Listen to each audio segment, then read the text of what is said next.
वो आज भी वहां भटकता है, पहाड़ों के बीच, खंडरों में एक पुरुष जिसकी आंखों में आग है, माथे से रक्त बहता है और जुबान पर केवल मौन।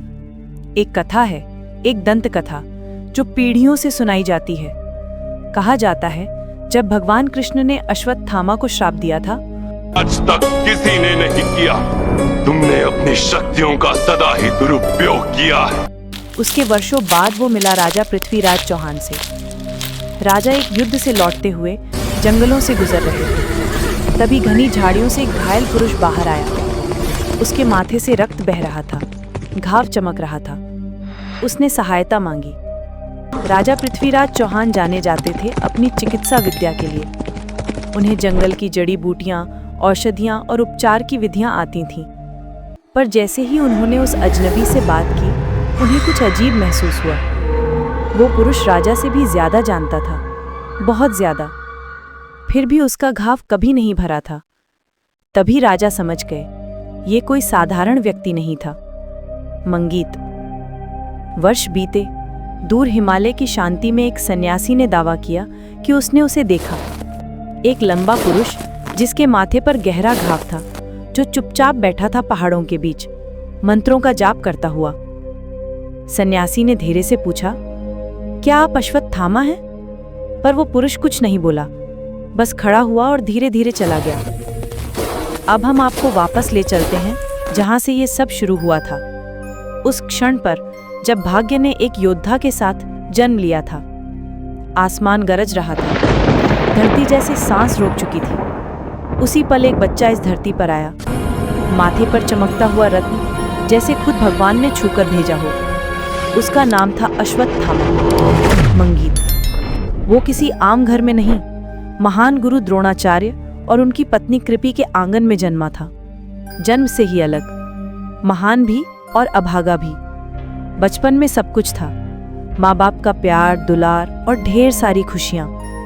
पर किस्मत को कौन रोक पाया है? खून में ब्राह्मणों का तेज था, पर पेट में अक्सर भूख। अश्वत्थामा का बचपन गरीबी और संघर्ष में बीता, पर उसी दीवानगी में लिखा था बड़ा आदमी बनना है, हर कीमत पर। वक्त बीता और फिर द्रोणाचार्य उम्मीद लेकर पहुंचे राजा द्रुपद के दरबार पर। वहां मिला अपमान, और उसी अपमान से जन्मी एक नई शक्ति।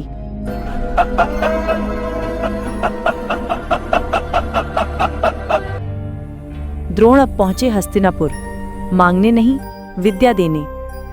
वो बने कौरवों और पांडवों के गुरु, और उनके साथ साथ उन्होंने अपने पुत्र को भी शस्त्रों और शास्त्रों का ज्ञान दिया। अश्वत्थामा का झुकाव और दोस्ती दुर्योधन और कौरवों की ओर थी। अर्जुन की प्रतिभा हर बार चुभती थी कौरवों को, और वही चुभन धीरे धीरे अश्वत्थामा के भीतर भी घर कर गई।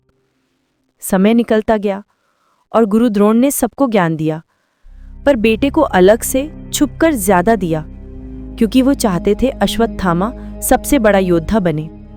और वो हुआ भी, पर जो आग उसमें जली थी वो भूमि के रास्ते को जलाने वाली थी। फिर आया वो दिन जब पूरा भारत कांप उठा। महाभारत का युद्ध, भाई भाई नहीं रहे, हर कोई बस बदना चाहता। अश्वत्थामा लड़ा कौरवों के लिए, शेर की तरह, बिना डरे, बिना रुके। पर फिर कुछ ऐसा हुआ जिसने सब कुछ बदल दिया। पांडवों में अफवाह बदल गई, अश्वत्थामा मारा गया। पर वो एक हाथी था। द्रोणाचार्य ने सुना और समझे उनका बेटा मर गया। हथियार गिर गए, दिल टूट गया, और उसी क्षण गुरु मारे गए। उस रात अश्वत्थामा सिर्फ टूटा नहीं था, अंदर से बिखर चुका था।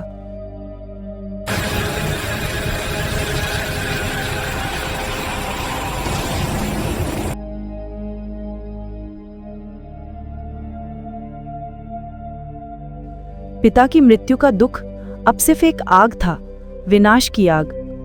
मौन में डूबा अश्वत्थामा बढ़ रहा था पांडवों के शिविर की ओर। भीतर जल रही थी बदले की आग। उसका लक्ष्य था 5 पांडव, पर वो वहां नहीं थे। छिपा ले गए थे उसकी आग से। सामने आया मुष्टमन जिसने मारा था उसके पिता को। अश्वत्थामा ने चुपचाप उसका अंत कर दिया।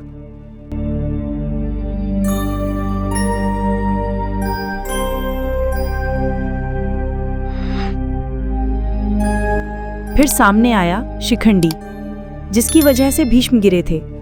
अश्वत्थामा ने एक ही बार में सब खत्म कर दिया। 5 मासूम पांडवों के पुत्र सोए हुए थे, निहत थे और निच्छा, और अश्वत्थामा ने उन्हें भी नहीं छोड़ा। रक्त बहा, शिविर जल उठा और उसके साथ युद्ध की मर्यादा भी। सुबह हुई, द्रौपदी की चीख ने धरती को चीर दिया। माँ की चीख थी वो, जिसमें हार थी, जिसमें आग थी। उस दिन पांडव युद्ध नहीं हारे, इंसानियत हार गई थी।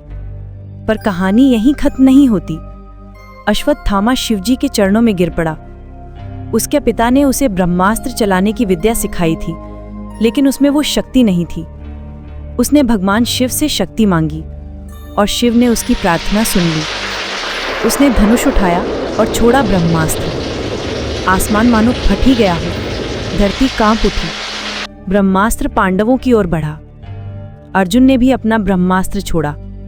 समय थम गया और फिर प्रकट हुए महर्षि व्यास और नारद। उन्होंने कहा, ब्रह्मास्त्र वापस लो, नहीं तो सारा जीवन समाप्त हो जाएगा। अर्जुन ने आज्ञा मानी, लेकिन अश्वत्थामा उसे वापस लेना नहीं आता था, तो उसने उसकी दिशा बदल दी और निशाना साधा उत्तरों के गर्भ में पल रहे बच्चे पर। पांडवों की एकमात्र आशा मिटा दी गई। पर कर्म कभी व्यर्थ नहीं जाता। भगवान कृष्ण ने उस बच्चे को फिर से जीवन दिया। दुष्ट अश्वत्थामा, तुमने जो कार्य किया है, ऐसा कार्य। वो बालक परीक्षित जिंदा रहा। पांडव वंश बच गया। इस संसार में आज तक किसी ने नहीं किया। तुमने अपनी शक्तियों का सदा ही दुरुपयोग किया है। लेकिन अश्वत्थामा अब दंड भुगतेगा। कृष्ण ने कहा, तू जिसने सोते हुए बच्चों को मारा, जिसने अजर में जीवन को मिटाया, तू मृत्यु के योग्य नहीं है। मृत्यु एक मुक्ति है और मुक्ति तुझे नहीं मिलेगी। कृष्ण ने उसके माथे से वो दिव्य मणि छीन ली। तुम्हारे निकट कोई नहीं आएगा अश्वत्थामा, अकेले। रक्त बहा, शक्ति चली गई। अब तू 3000 वर्ष तक इस धरती पर भटकेगा। समय के अंत तक पृथ्वी के कोने कोने में भटकते रहोगे। तेरे धाव कभी नहीं भरेंगे। मनुष्य तुझे ठुकराएंगे, पशु तुझसे डरेंगे। तुम्हारे शरीर का अंग अंग गलेगा, तुम्हारे रुएं। ना तुझे मृत्यु मिलेगी, ना शांति। अश्वत्थामा चीखा। जंगल उसे निगल गया। दुनिया आगे बढ़ गई, लेकिन वो वहीं रह गया। कहते हैं आज भी वो भटकता है। पहाड़ों के बीच जिसकी आंखों में आग है, माथे से रक्त बहता है और जुबान पर केवल मौन। कोई नहीं जानता वो कहाँ है, लेकिन लोग कहते हैं वो प्रतीक्षा कर रहा है भगवान विष्णु के अंतिम अवतार कल्कि का। जिस दिन कल्कि आएंगे, अश्वत्थामा फिर से लड़ेगा और फिर उसे मोक्ष मिलेगा। Please like, share and subscribe करें।